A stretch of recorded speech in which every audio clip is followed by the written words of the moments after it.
Itulah kerinduan kami ya Allah kami.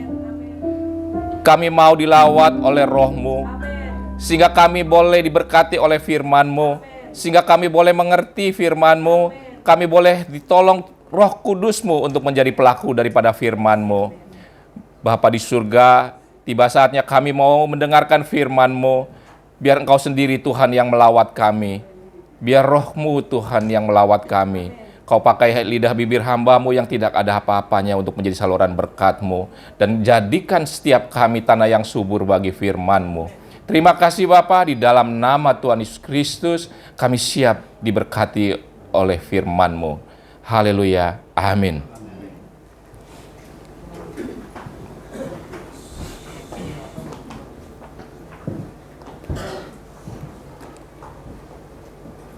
Shalom. Shalom. Terima kasih buat kesempatannya pada pagi hari ini. Saya boleh membawakan firman Tuhan, biar kita semua boleh diberkati dengan firman. Amin. Hari ini kita belajar perjanjian di dalam Alkitab. Halaman berikutnya. Berapa bulan yang lalu kita belajar mengenai janji Allah, ya. Kita tahu janji Allah adalah tentang dua hal, Bapak Ibu ya. Janji Allah di dalam Alkitab kita belajar tentang dua hal, yaitu pertama tentang Mesias atau juru selamat, yang kedua adalah tentang tanah perjanjian. Dan itu yang sampai hari ini pun masih tetap menjadi persoalan, ya. Kalau Bapak Ibu sekarang baca berita gitu, ya persoalannya tentang dua hal itu saja, yaitu soal perjanjian, tanah perjanjian, dan soal Mesias, ya.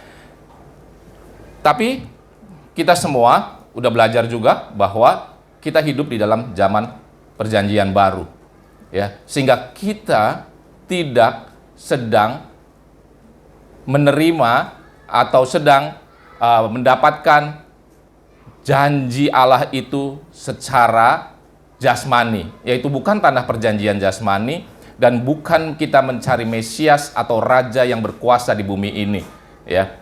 Karena kita semua sedang menuju tanah perjanjian rohani.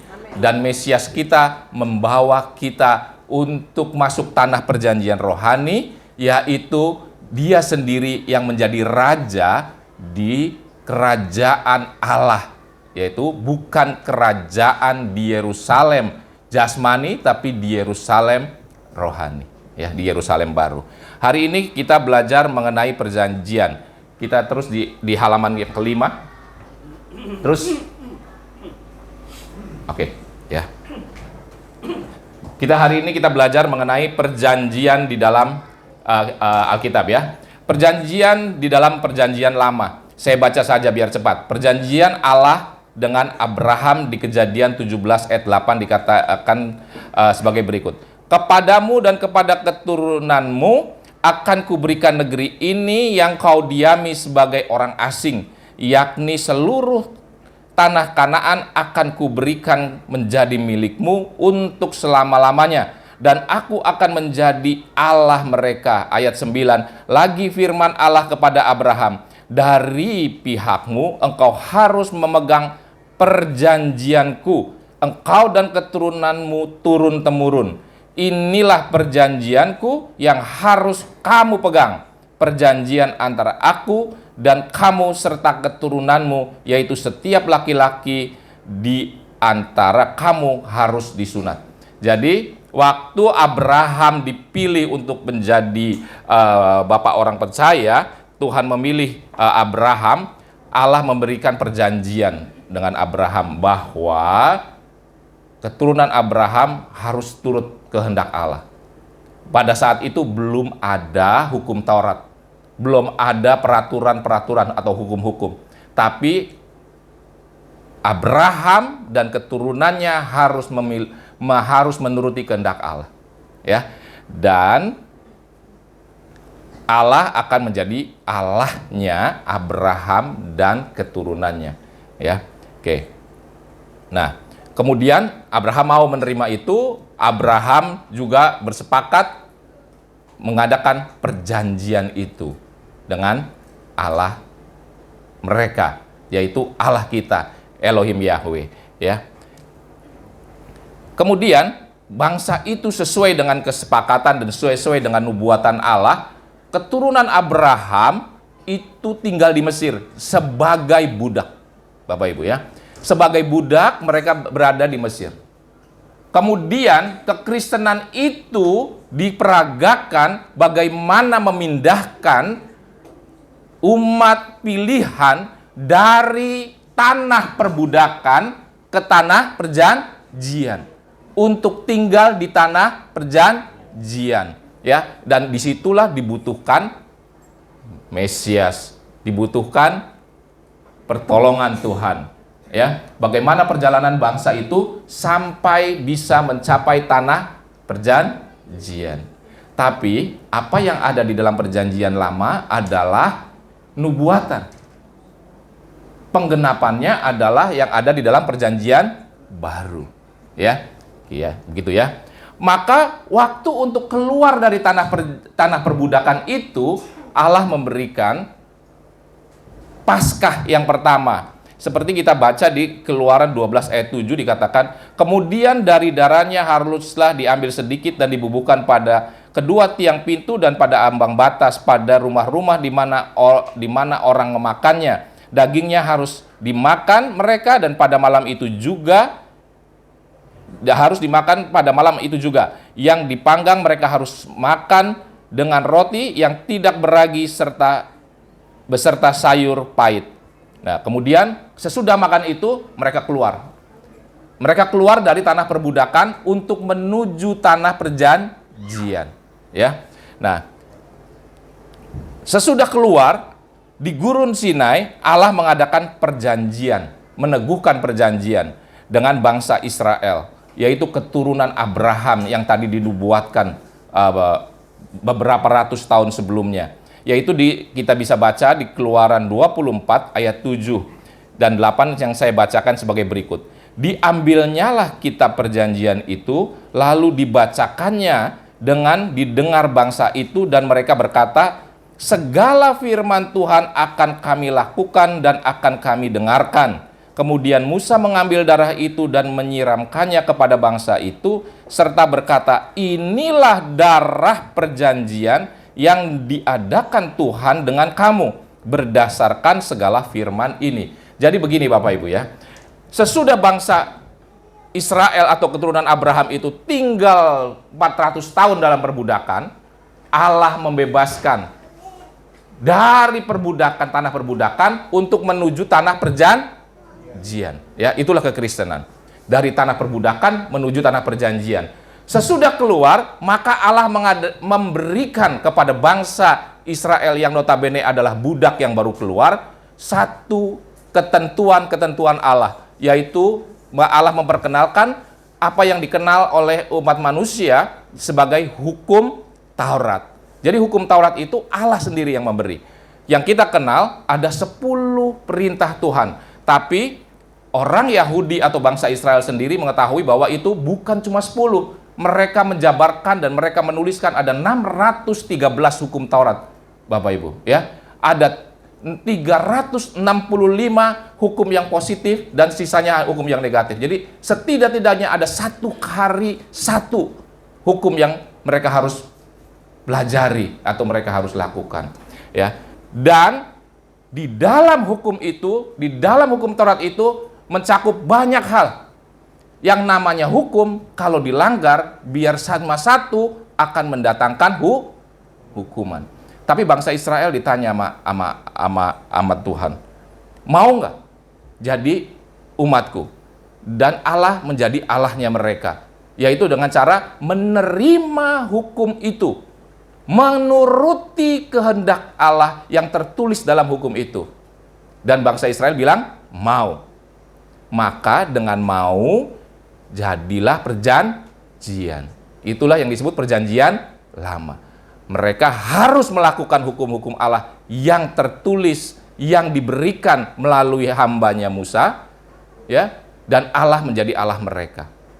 Dan perjanjian itu disahkan dengan menggunakan darah, ya, dan darah itu adalah darah manusia. Maka seluruh bangsa Israel, laki-laki yang sudah cukup umur dan yang baru lahir sekalipun, laki-laki harus disunat. Karena itu sunat adalah sebagai perjanjian darah yang pertama. Ya, itu adalah peneguhan. Jadi Bapak Ibu nggak apa-apa ya, Bapak Ibu belajar isinya Alkitab sedikit biar tahu kita orang Kristen isinya gimana gitu ya. Nah, halaman berikutnya. Jadi kita tahu bahwa bangsa Israel menerima perjanjian itu. Maka itulah dasar perjanjian lama. Maka kita tahu bagaimana kitab kita pun disebut perjanjian lama. Karena dasarnya adalah di situ ada perjanjian. Ya, yang dikatakan sebagai perjanjian lama, yaitu perjanjian antara umat Allah dan Allahnya. Ya, untuk apa? Untuk berjalan menuju tanah perjanjian, untuk tinggal di tanah perjanjian. Ya.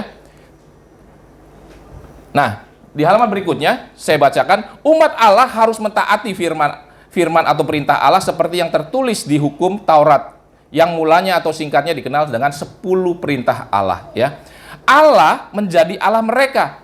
Mereka menjadi umat Allah.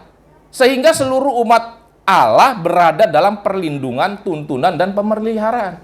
Ya. Jadi kalau mereka berpikir bahwa Allah menjadi Allah mereka, maka Allah lah yang berdaulat atas mereka. Allah lah yang memimpin mereka.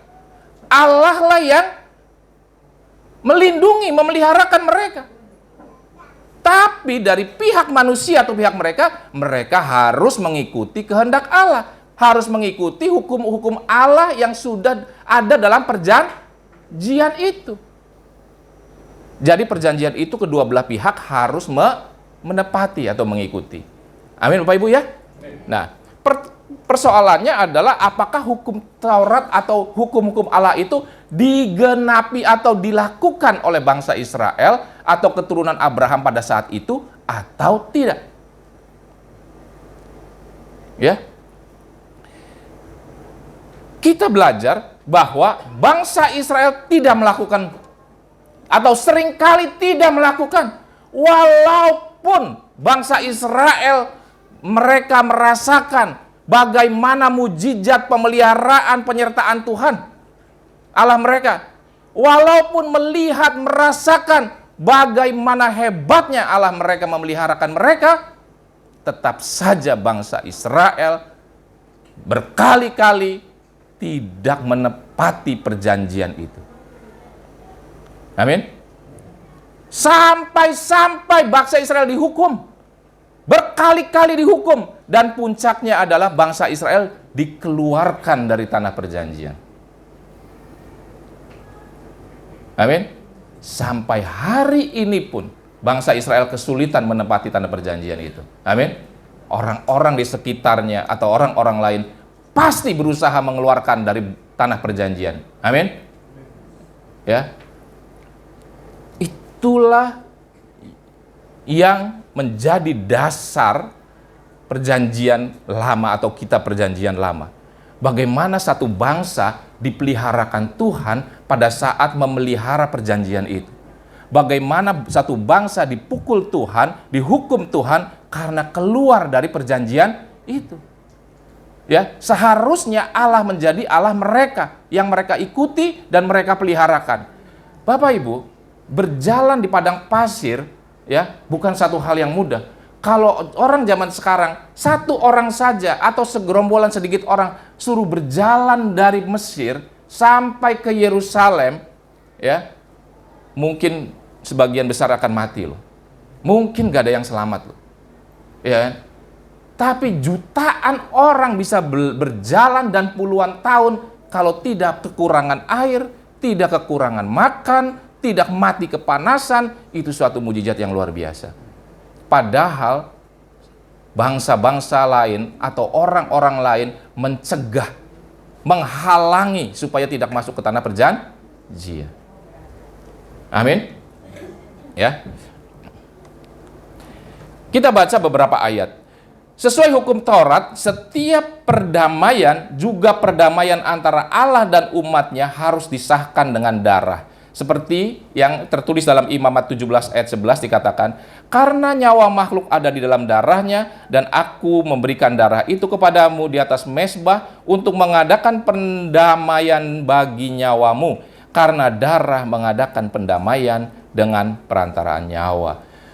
Kemudian sesuai dengan hukum Taurat, setiap perjanjian, juga perjanjian antara Allah dan umatnya, harus disahkan dengan darah. Seperti yang tertulis di dalam Keluaran 24 ayat ke-8 yang berkata, kemudian Musa mengambil darah itu dan menyiramkannya kepada bangsa itu serta berkata, inilah darah perjanjian yang diadakan Tuhan dengan kamu berdasarkan segala firman ini. Jadi perjanjian antara umat Allah dan Allah itu disahkan dengan darah. Kenapa harus disahkan dengan darah? Karena pertama, itulah ketentuan hukum Taurat. Jadi setiap perjanjian itu disahkan dengan darah. Kedua, kenapa harus disahkan dengan darah? Karena inti dari perjanjian itu adalah bagaimana membawa manusia ke tanah perjanjian dari tanah perbudakan. Apa itu artinya? Bagaimana Allah menyelamatkan nyawa manusia. Karena hukum Taurat juga mengajarkan mata ganti mata, gigi ganti gigi, nyawa ganti nyawa. Kalau nyawa manusia yang harus diselamatkan, maka gantinya adalah nyawa manusia. Amin. Maka Allah datang sebagai manusia. Bapak Ibu tahu, nyawa kita atau manusia ilahi kita berasal dari Allah. Allah sendiri yang meniupkan bagian kekal itu dalam diri kita. Maka nyawa yang menggantikan adalah nyawa manusia juga yang berasal dari Allah. Karena hukum Taurat mengajarkan gigi ganti gigi, mata ganti mata. Maka sahlah harusnya bahwa darah itulah yang harus sebagai ganti keselamatan nyawa kita. Amin. Ya. Jadi itulah yang diajarkan hukum Taurat. Halaman berikutnya, tadi sudah saya katakan bahwa bangsa Israel udah tahu punya perjanjian. Tapi mereka berkali-kali mengabaikan. Sampai satu kali harus keluar kembali dari tanah perjanjian. Masuk lagi di perbudakan.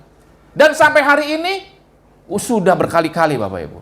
Kalau di perjanjian lama Bapak Ibu, itu 10 sukunya sudah dikeluarkan dan tidak pernah kembali lagi ke tanah perjanjian Bapak Ibu. Ya, udah kawin campur. Hanya 1,5 suku atau utamanya adalah suku Yehuda bisa balik lagi. Kenapa harus balik lagi? Karena harus menggenapi sebenarnya nubuatan hukum, nubuatan yang tertulis di dalam Alkitab kita. Amin. Ya. Jadi bangsa itu yang harusnya dibawa Allah masuk tanah perjanjian, akhirnya harus bolak-balik keluar.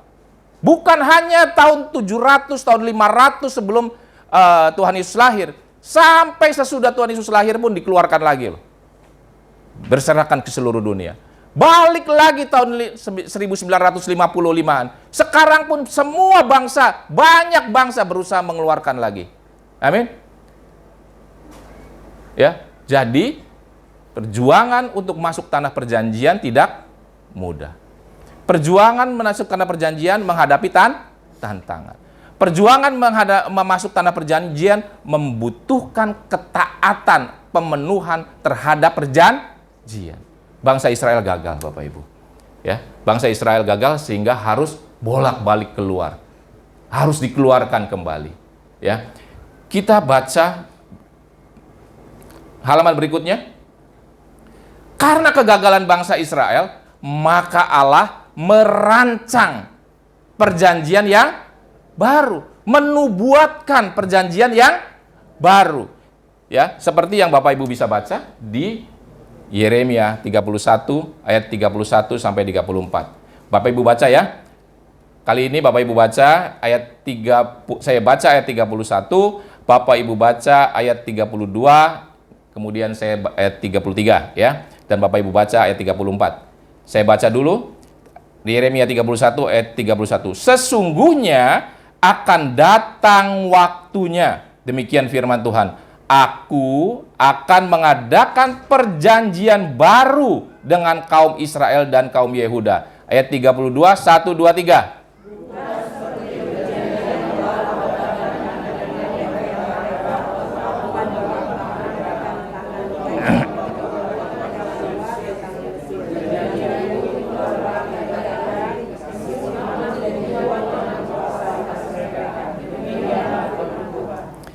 Ayat 33, tetapi beginilah perjanjian yang kuadakan dengan kaum Israel sesudah waktu itu. Demikian firman Tuhan. Aku akan menaruh Tauratku dalam batin mereka dan menuliskannya dalam hati mereka. Maka aku akan menjadi Allah mereka dan mereka akan menjadi umatku. Ayat 34, 1, 2, 3.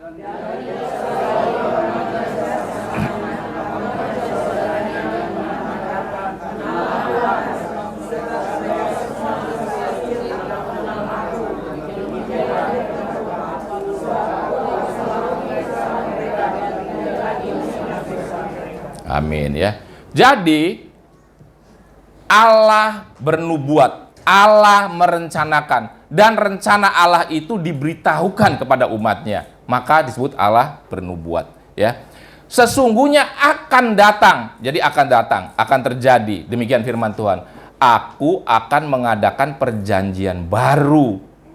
Jadi itu kalau itu perjanjian lama, akan ada perjanjian yang baru dengan kaum Israel dan kaum Yehuda ya. Padahal kaum Israelnya nanti udah nggak ada Bapak Ibu ya. Yang balik ke negeri itu cuma kaum Yehuda ya. Tapi ini menunjukkan kepada seluruhnya ya, bahwa bukan seperti perjanjian yang adakan dengan nenek moyang mereka pada waktu aku memegang tangan mereka untuk membawa mereka keluar dari Mesir. Perjanjianku itu telah mereka ingkari. Kenapa dibentukkan perjanjian yang baru? Karena perjanjian yang lama sudah diingkari, ya. Maka akan dibuat perjanjian yang baru, yang terdiri dari saya bagi menjadi 2 bagian. Atau kalau dalam perjanjian sekarang pakai pasalnya terdiri dari 2 pasal, Bapak Ibu ya. Pasal yang pertama adalah bahwa Aku akan menaruh Tauratku dalam batin mereka dan menuliskannya dalam hati mereka. Maka aku akan menjadi Allah mereka dan mereka akan menjadi umatku. Jadi Allah tidak akan lagi menuliskan hukumnya di loh batu. Tapi Allah mau menaruh hukumnya di dalam hati kita. Di dalam pikiran kita. Dalam diri kita. Dalam ayat-ayat yang lain dalam loh daging ya, bukan lagi loh batu, di dalam diri kita. Kalau Allah itu menaruhkannya, pada saat itulah Allah menjadi Allahnya mereka, atau Allah menjadi Allah kita. Itu pasal yang pertama. Bagaimana Allah menjadi Allah kita? Bagaimana Allah kita menjadi umat Allah? Pada saat Allah menaruhkan hukum-hukumnya di dalam diri kita. Sehingga pikiran, perasaan, dan kehendak Allah itu menjadi pikiran, perasaan, dan kehendak kita. Ya, itu yang dinubuatkan. Yang kedua adalah, dan tidak usah lagi orang mengajar sesamanya atau mengajar saudaranya dengan mengatakan kenalah Tuhan. Sebab mereka semua besar kecil akan mengenal aku, demikian firman Tuhan. Sebab aku akan mengampuni kesalahan mereka dan tidak lagi mengingat dosa-dosa mereka. Jadi orang tidak perlu lagi seperti pada zaman perjanjian lama, orang kamu harus begini, kamu harus begitu. Kalau kamu begini, tidak melakukan begini, tidak melakukan begitu, maka hukumnya adalah ini. Karena Allah ada dalam diri orang itu. Hukum-hukum Allah ada dalam diri kita kalau kita terlibat dalam perjanjian yang baru. Kalau Allah itu atau hukum-hukum Allah itu ada di dalam diri kita, maka kita akan mengalami pengampunan dosa. Bapak Ibu tahu ya, dosa itu karena satu orang, semua orang berdosa. Karena penebusan ketaatan dari satu orang, maka semua orang diselamatkan. Kenapa mereka diselamatkan? Karena dengan penebusan itu Allah mau membebaskan dari tanah perbudakan dan Allah mau menaruhkan hukumnya di dalam hati kita.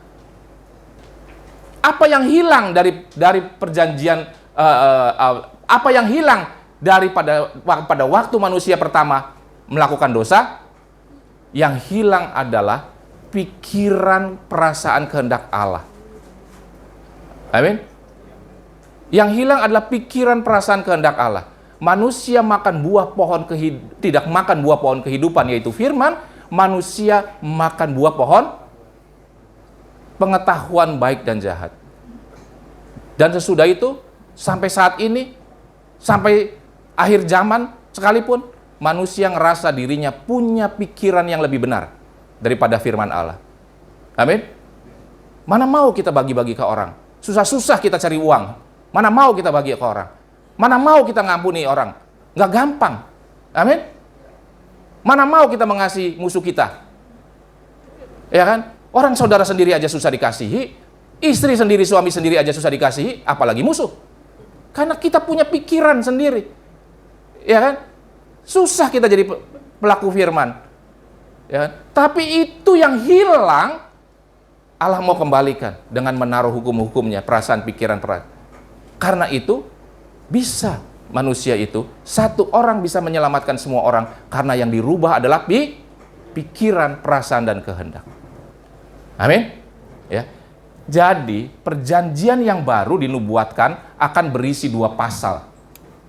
Ya. Yang pertama, Allah menaruhkan hukum-hukumnya, sehingga Allah menjadi Allah mereka, atau Allah kita semua. Kita menjadi umat Allah. Amin. Ya. Pasal yang kedua, Allah yang tinggal dalam diri kita itulah yang mengajar kita, yang menuntun kita, sehingga bukan orang lain lagi yang mengingatkan kita. Amin. Tapi Allah yang mengingatkan kita. Kalau Roh Kudus ada dalam diri kita, mengingatkan, mengajar kita, tidak perlu lagi sebetulnya orang lain. Amin.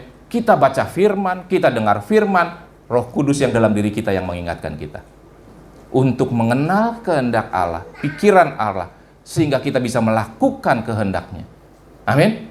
Dan kita pada saat itu kita mendapatkan pengampunan dosa. Allah tidak mengingat-ingat lagi dosa kita. Amin. Nah, ini adalah nubuatan di perjanjian lama. Di perjanjian baru, nubuatan itu digenapi dalam diri Tuhan Yesus Kristus. Amin. Kalau tadi dikatakan bahwa bagaimana satu bangsa bisa keluar dari perbudakan menuju tanah perjanjian. Yang pertama adalah Paskah, Bapak Ibu. Bukan karena bangsa itu perang. Nggak bisa bangsa itu melawan bangsa Mesir yang adalah sangat kuat, jauh lebih kuat, memiliki angkatan bersenjata. Sedangkan mereka adalah budak, yang budak pun tidak berniat untuk keluar. Karena udah ratusan tahun jadi budak, mereka berpikir, ya udah jadi budak juga nggak apa-apa. Memang bapak gua budak, kakek gua budak, nenek moyang gua budak, sesowot. Memang gua budak, jadi nggak punya keinginan Bapak Ibu untuk tanah perjanjian. Mereka juga nggak bisa berontak, nggak mau berontak, ya kan? Gitu. Nah, waktu mereka keluar hanya butuh Paskah. Waktu dalam perjanjian baru ini, waktu digenapi, bagaimana kita dan mereka semua umat manusia bisa keluar dari perbudakan dosa? Hanya dengan darah domba Paskah. Amin. Sehingga nanti Bapak Ibu tahu, waktu kita merayakan Natal, kita tahu kenapa Yesus, Juru Selamat kita harus lahir di Padang Efrata. Karena di Padang Efrata lah bangsa Yahudi mempersiapkan domba Paskah, Bapak Ibu. Ya. Kenapa dia lahirnya di kandang domba? Karena dia akan menjadi domba Paskah. Bukan dia lahir kandang domba supaya jadi miskin, supaya kita jadi kaya, Bapak Ibu. Ya, karena dia harus menggenapi firman yang sudah dinubuatkan. Amin. Ya. Jadi kita keluar dari perbudakan, atau semua manusia keluar dari perbudakan dosa hanya karena domba Paskah, yaitu Yesus Kristus, Sang Firman yang menjadi manusia. Amin. Dia adalah firman, dia adalah manusia. Ya. Kita baca di Ibrani 8 ayat 8 dan seterusnya ya. Kita baca banyak firman supaya kita tahu dasarnya memang firman, bukan ceritaan saya ya. Bapak Ibu baca ayat 8, saya baca ayat 9 dan seterusnya bergantian ya. Ibrani 8 ayat 8. Sebab ia menegur mereka ketika dia berkata, Sesungguhnya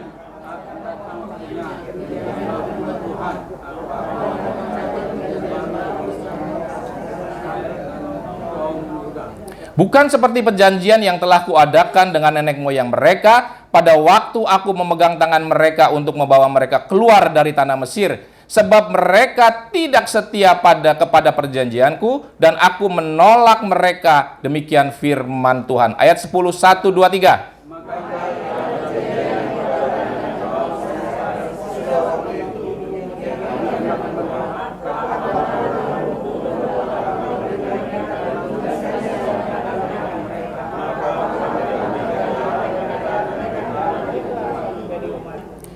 Ayat 11, dan mereka tidak akan mengajar lagi sesama warganya atau sesama saudaranya dengan mengatakan kenalah Tuhan, sebab mereka semua besar kecil akan mengenal aku. Ayat 12.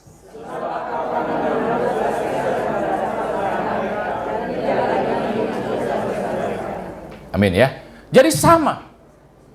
Ibrani mengatakan bahwa, jadi Ibrani begini Bapak Ibu. Ini penulis surat Ibrani kasih tahu ke orang Ibrani, yaitu ke orang Yahudi, ya, bahwa itu loh.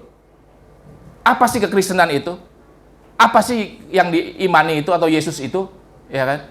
Ini sesuai dengan nubuatan akan di perjanjian lama, yang nubuatan di kitab Yeremia bahwa akan ada perjanjian yang baru. Dan inilah perjanjian yang baru, yaitu perjanjian dalam Tuhan Yesus. Ya. Di Ibrani 10 ayat ke-16 dikatakan, sebab setelah itu ia berfirman, inilah perjanjian yang akan kuadakan dengan mereka sesudah waktu itu. Ia berfirman pula, aku akan menaruh hukumku di dalam hati mereka dan menuliskannya dalam akal budi mereka. Dan aku tidak lagi mengingat dosa-dosa dan kesalahan mereka. Dan seterusnya, Bapak Ibu ya. Jadi, nubuatan tentang perjanjian lama itu, nubuatan yang ada di perjanjian lama, di dalam kitab Nabi Yeremia, bahwa akan ada perjanjian yang baru, sudah digenapi di dalam diri Tuhan Yesus. Yaitu dengan dua pasal yang sama. Allah mau menaruhkan hukum-hukumnya di dalam diri kita, di dalam hati kita, di dalam akal budi kita. Yang adalah umat Israel secara rohani. Supaya kita bisa berjalan menuju tanah perjanjian rohani. Amin. Ya. Jadi kehidupan kerohanian kita adalah ini Bapak Ibu. Kita yang adalah manusia rohani kita itu berjalan dari tanah perbudakan ke tanah perjanjian. Melalui apa? Melalui Paskah, pembebasan. Yang kedua melalui apa? Ikuti perjanjian. Amin. Ikut perjanjian. Maka setiap umat Allah yang mau menerima perjanjian ini akan menerima pengampunan dosa. Jadi pengampunan dosa tidak tiba-tiba kita miliki Bapak Ibu. Bukan kita berfantasi, kalau gitu saya berfantasi bahwa saya terima Tuhan Yesus sebagai Tuhan dan Juru Selamat. Kita cuma fantasi saja. Kita cuma berhayal, ya oke saya terima. Ya terimanya bagaimana realnya? Realitasnya bagaimana sebenarnya kita menerima Yesus sebagai Tuhan dan Juru Selamat? Bagaimana kita mendapatkan pengampunan dosa itu? Yaitu kita terlibat dalam perjanjian itu. Yaitu perjanjian yang baru. Dan perjanjian yang baru itu sudah tertulis dari zaman dulunya waktu dinubuatkan dan digenapi. Itu ada dua hal. Allah mau menaruhkan hukum-hukumnya di dalam hati kita dan akal budi kita. Supaya Allah itu menjadi Allah kita. Amin. Kalau itu ada dalam diri kita, dalam hati dan pikiran kita, maka kita mendapatkan pengampunan dosa. Jadi ada pasal 1 dan ada pasal 2. Amin. Allah menaruhkan hukum-hukumnya dalam diri kita, dalam hati kita, dalam akal budi kita. Bapak Ibu nangkap? Ya. Jadi apa yang harus kita lakukan? Apa yang harus kita tahu? Apa yang harus kita kerjakan? Sesuai dengan firman Tuhan yang kita dengar hari ini. Kita itu seperti sudah dinubuatkan di dalam kitab Nabi Yeremia, akan ada perjanjian yang baru. Dan kita itu hidup di dalam perjanjian yang baru. Kita ditawarkan perjanjian yang baru. Dan harusnya semua kita orang Kristen itu tahu bahwa kita ada dalam perjanjian yang baru. Amin. Apakah perjanjian lama nggak berlaku, Bapak, Ibu? Saya juga ditanya yang sama bulan lalu. Maaf Pak ya, katanya.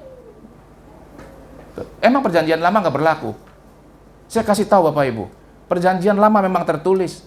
Perjanjian lama memang kita baca Bapak Ibu. Tapi yang berlaku buat kita adalah perjanjian baru. Karena kita hidup dalam perjanjian yang baru. Bukti daripada perjanjian lama itu nggak berlaku Bapak Ibu ya. Bapak Ibu sekarang nggak semuanya disunat loh. Betul? Bapak Ibu makan babi apa nggak? Bahkan ada yang makan anjing, makan itu ya kan? Makan barang-barang haram menurut perjanjian lama loh. Amin? Ya kan? Bapak Ibu tidak berhari Sabat kan? Ya kan? Hari Sabat pergi-pergi kan? Malah jalan-jalan jauh-jauh. Ya kan? Artinya Bapak Ibu mengertinya bahwa perjanjian lama nggak berlaku. Tapi kita tahu perjanjian lama itu supaya kita tahu iman kita itu benar. Dan itu digenapi di perjanjian baru. Dan kita hidup di perjanjian yang baru. Apa itu perjanjian yang baru? Kasih Allah, kesempatan Allah menaruhkan hukum-hukumnya dalam hati dan pikiran kita. Supaya hati dan pikiran kita itu memiliki hati dan pikiran Allah. Supaya pikiran, perasaan, dan kehendak Allah itu ada dalam diri kita. Sehingga orang nggak usah ngajarin kita lagi. Nggak boleh begini, nggak boleh begitu. Sehingga nggak ada orang Kristen atau organisasi Kristen mengeluarkan fatwa. Ini salah, itu salah. Ini halal, itu haram. Amin? Pernah dengar? Tapi orang Yahudi, orang Muslim punya loh fatwa itu. Karena mereka harus diajar. Kita nggak usah. Kita tahu.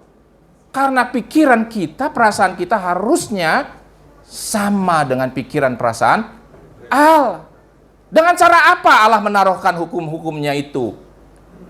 Waktu kita baca firman, waktu kita dengar firman, ya, itu kita taruh dalam pikiran kita, dalam hati kita.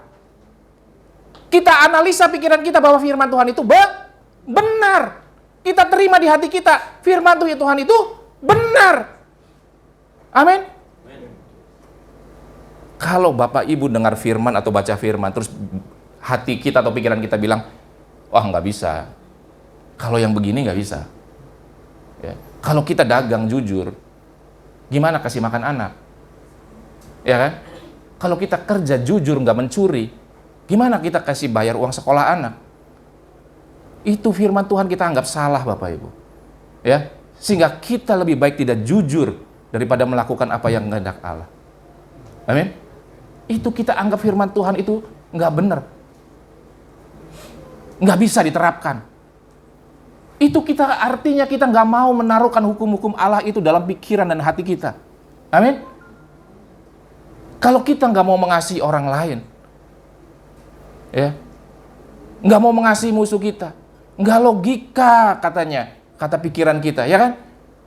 Wong tadi saya bilang juga, pasangan hidup kita aja dikasih susah, anak aja mau kita kasihin susah, orang yang segereja aja susah, jemaat mau ngasih hamba Tuhannya juga susah, hamba Tuhan mau ngasih jemaatnya juga susah, bandel sih jemaatnya. Ya kan, gimana hamba Tuhan bisa ngasih dengan gampang? Nggak gampang. Mana boleh firman Tuhan ngajarin bahkan mengasihi musuh. Terus kita bilang, itu nggak susah, itu susah. Susah itu, ya kan? Nggak betul itu, ya kan?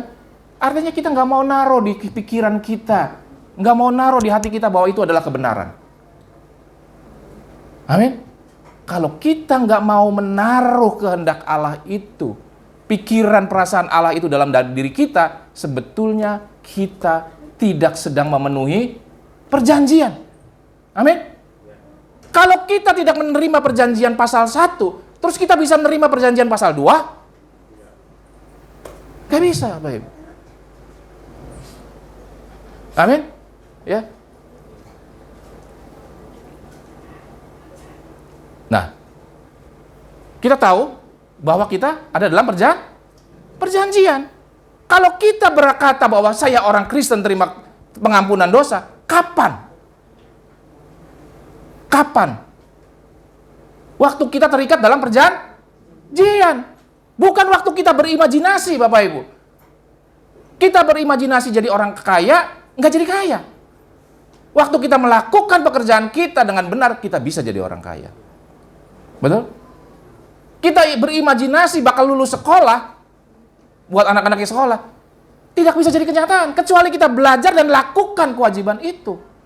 Amin? Kita bisa lulus sekolah. Kita nggak bisa menyelesaikan dengan imajinasi. Kita nggak bisa bilang, Yesus sekarang Tuhan dan Juru Selamat. Berimajinasi doang. Ada perjanjian yang harus kita lakukan.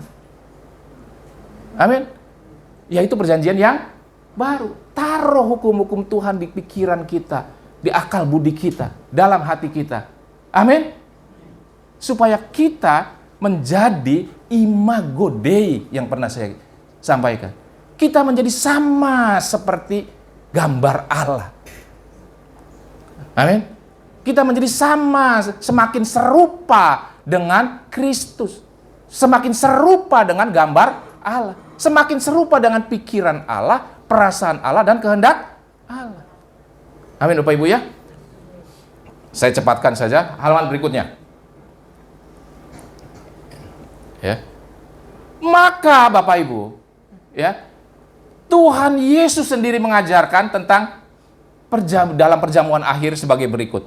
Lukas 22 ayat 19-20, supaya cepat saya baca saja ya. Lalu ia mengambil roti, mengucap syukur, memecah-mecahkannya dan memberikannya kepada mereka, katanya, inilah tubuhku yang diserahkan bagi kamu. Perbuatlah ini menjadi peringatan akan aku.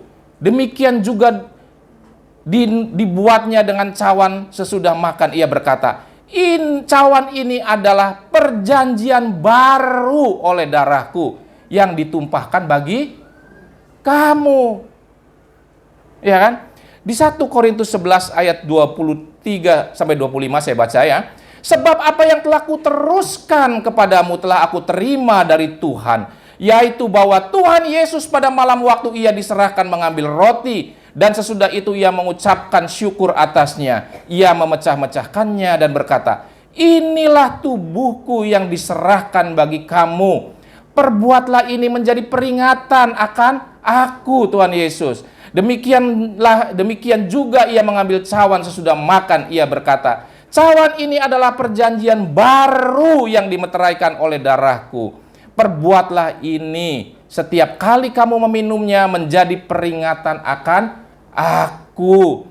Yohanes 6 ayat 53 dan 54 saya baca semua ya. Maka kata Yesus kepada mereka, Aku berkata kepadamu, sesungguhnya jikalau kamu tidak memakan daging anak manusia dan minum darahnya, kamu tidak mempunyai hidup di dalam dirimu. Barang siapa makan dagingku dan minum darahku, ia mempunyai hidup yang kekal, dan aku membangkitkan dia pada akhir zaman. Jadi waktu Yesus ngajarkan makan dagingku, minum darahku, dan Tuhan Yesus juga yang ngajarkan di perjamuan akhir, ini loh makan tubuhku, minum darahku. Ini adalah perjanjian. Ingat, ini adalah perjanjian. Dan itu diteruskan oleh rasul-rasul. Seperti tadi dikatakan di Korintus. Dan itu diteruskan dari generasi ke generasi sampai pada kita pada hari ini. Di dalam ibadah-ibadah kita mengadakan perjamuan kudus. Kita dibacakan ayat ini sebagai peringatan buat kita semua. Kita ada dalam perjanjian. Amin. Kita ada dalam perjanjian. Kita harus meletakkan hukum-hukum Tuhan itu dalam hati kita, dalam pikiran kita. Amin. Kita adalah dalam perjanjian. Maka kata Tuhan Yesus juga, makan tubuhku.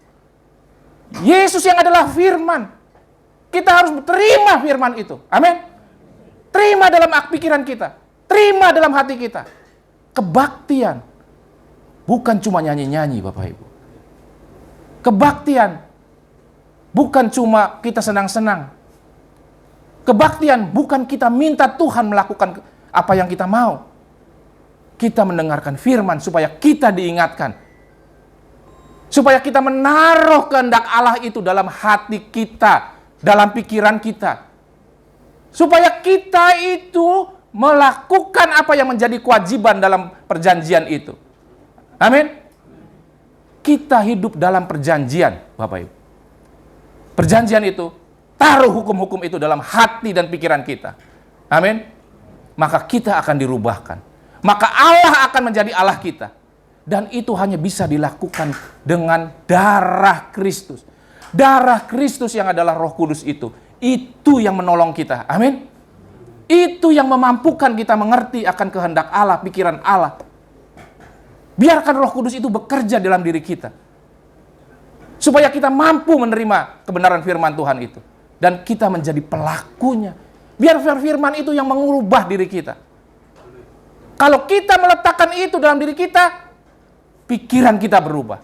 Hati kita berubah. Tidak usah lagi orang ngajarin kita, jangan begini, jangan begitu. Amin. Kita akan dengan sendirinya melakukan apa yang ada di dalam pikiran kita yang sudah berubah itu. Dalam hati kita yang sudah berubah itu. Berubah karena apa? Karena firman yang ditaruh di dalam diri kita. Amin. Dan dalam pikiran itu. Itulah perjanjian yang baru. Dan setiap bulan, di beberapa gereja setiap minggu, dilakukan untuk apa? Bukan supaya Bapak Ibu dengan gampang yang tadinya makan segala macam seenak-enak, terus kena kolesterol tinggi, terus datang makan itu terus langsung sembuh.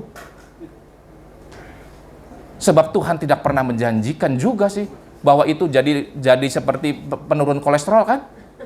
Atau penurun darah tinggi. Tapi itu peringatan buat kita. Amin. Itu peringatan buat kita. Ingat, Tuhan Yesus sudah memenuhi bagiannya. Sudah memeteraikan perjanjian yang baru itu dengan darahnya. Supaya kita hidup dalam keselamatan. Maka, halaman yang terakhir sudah sampai kesimpulan Bapak Ibu ya. Jadi sebentar lagi selesai. Ya. Jadi kita tahu ya. Kita hidup sekarang ini di zaman perjanjian yang baru. Kita hidup terikat dalam perjanjian yang baru. Supaya kita bisa berjalan mencapai tanah perjanjian. Kekristenan adalah soal tanah perjanjian. Soal juru selamat. Amin. Bukan soal masalah-masalah duniawi. Itu dicari bangsa-bangsa yang tidak mengenal Allah. Walaupun demikian, Allah juga tahu bagaimana mencukupkan kita. Amin. Yang ketiga, Kita terus diperintahkan untuk mengingat bahwa Tuhan Yesus sudah memenuhi bagiannya dalam perjanjian yang baru itu. Kalau kita terikat dalam perjanjian yang baru, kita juga tahu Yesus sudah memeteraikan. Maka dia waktu selesai, waktu dia salib dia bilang, sudah selesai tetelestai. Sudah selesai apa? Sudah selesai di salibnya? Enggak. Ini perjanjian ini sudah digenapi, sudah selesai. Tinggal bagian kita memenuhinya. Amin. Ya.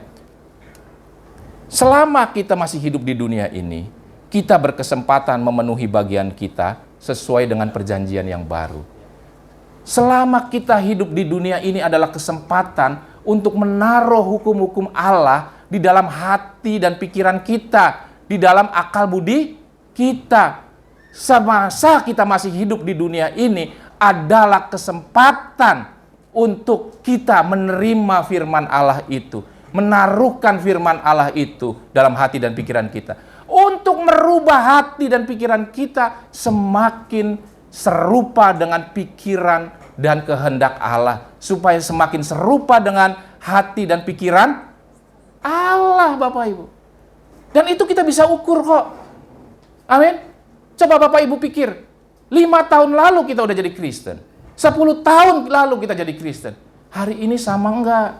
Semakin baik enggak? Semakin serupa dengan firman enggak? Kalau dulu kita sombong, hari ini juga sombong. Dulu mulut kita sembarangan, hari ini juga sembarangan. Dulu kita pelit, sekarang tambah pelit. Ya kan? Itu kita semakin serupa enggak? Berubah enggak diri kita? Atau kita bisa sombong? Saya emang dari dulu juga begitu.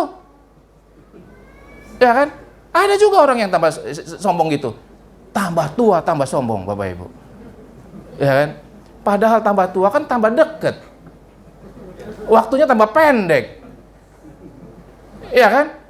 Ada juga orang tambah tua, tambah sombong juga ada banyak. Ya kan? Jadi Bapak Ibu, ya hari ini kita diingatkan. Ya, terima firman itu, rubah. Ya, maka Tuhan akan menjadi Tuhan kita. Amin. Dia akan memelihara kita. Dia akan melindungi kita. Yes. Betul. Tapi dia juga Allah yang kita sembah. Allah yang kita turuti. Allah yang kita kenakan pikiran dan kehendaknya. Kita jangan sama seperti lagi orang-orang yang tidak mengenal Allah. Bapak Ibu bayangkan. Dulu saya nggak tahu Bapak Ibu ya. Saya mau tidur, saya bisa berdoa. Tuhan, aduh Tuhan, saya berdoa ya, itu anak saya begini, itu dagangan saya biar laris gitu ya. Kita doain, kita doain dagangan, kita doain usaha, kita doain kesehatan, kita kasih banyak tugas itu Tuhan. Udah selesai, amin, habis itu kita tidur. Biar Tuhan kerja, kita tidur Bapak Ibu. Sebenarnya itu Tuhan apa-apa. Ya kan? Kita salah memperlakukan Tuhan bukan sebagai Tuhan loh. Amin. Kita pikir kalau kita berimajinasi bahwa Yesus adalah Tuhan kita berimajinasi nih, maka kita bisa klaim janji Tuhan. Kita suruh-suruh Tuhan. Ya kan? Tuhan jagain rumah saya. Lah kenapa rumahnya dikunci kek? Periksa belum pagernya. Ya kan? Pokoknya Tuhan suruh jaga, habis itu kita tidur.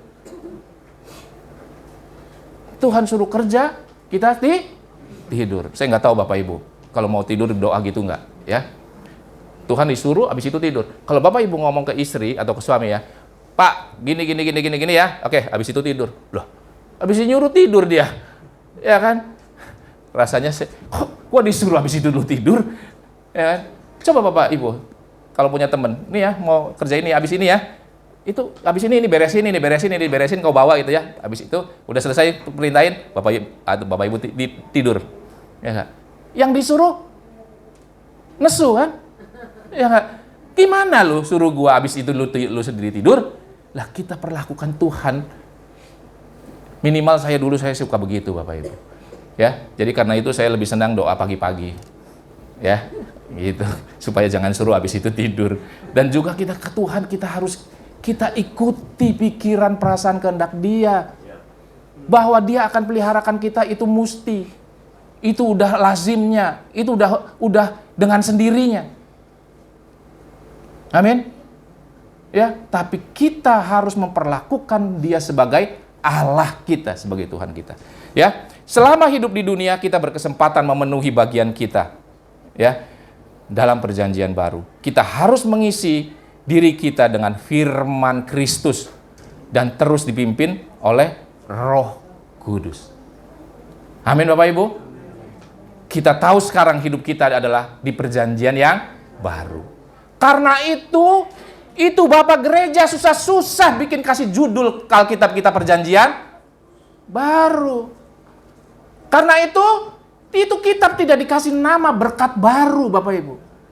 Kalau isinya semua berkat, maka dikasih nama berkat baru. Itu kenapa dikasih nama perjanjian baru? Karena kita hidup dalam perjanjian yang baru. Hari ini kita diingatkan, kalau kita mau jadi orang Kristen, kita terlibat, kita terikat dengan perjanjian yang baru. Yang tadi ada 2 pasal. Setiap kita menerima perjamuan kudus, kita diingatkan. Kita dalam perjanjian baru. Mau Bapak Ibu? Amin ya. Kita semua menuju tanah perjanjian surgawi. Tidak ada seorang pun yang bisa mengeluarkan kita dari kasih Allah. Yang menuntun kita kepada tanah perjanjian surgawi. Amin. Puji Tuhan. Mari kita satukan hati kita dalam doa. Bapa dalam surga, kami mengucap syukur pada pagi hari ini kami boleh menerima firman-Mu. Biarlah firman-Mu Tuhan Kau taruhkan dalam hati dan pikiran kami, supaya kami menjadi tanah yang subur bagi firman-Mu, supaya kami melakukan bagian kami sesuai dengan perjanjian yang baru. Kami mau menjadi berubah, kami baru menerima firman-Mu dalam pikiran dan hati kami, supaya pikiran dan hati kami semakin selaras sesuai dengan pikiran dan kehendak Tuhan. Terima kasih Bapa di surga, biarlah firman pada pagi hari ini kami percaya telah memberkati kami, telah mengubahkan kami, dan kami boleh menjadi saluran berkat dimanapun kami berada, karena kami bertumbuh, karena kami telah diubahkan oleh firman-Mu ini. Terima kasih Bapa di surga, segala puji syukur hanya bagi-Mu, Tuhan Allah yang kami sembah dalam nama Tuhan Yesus Kristus. Haleluya, amin.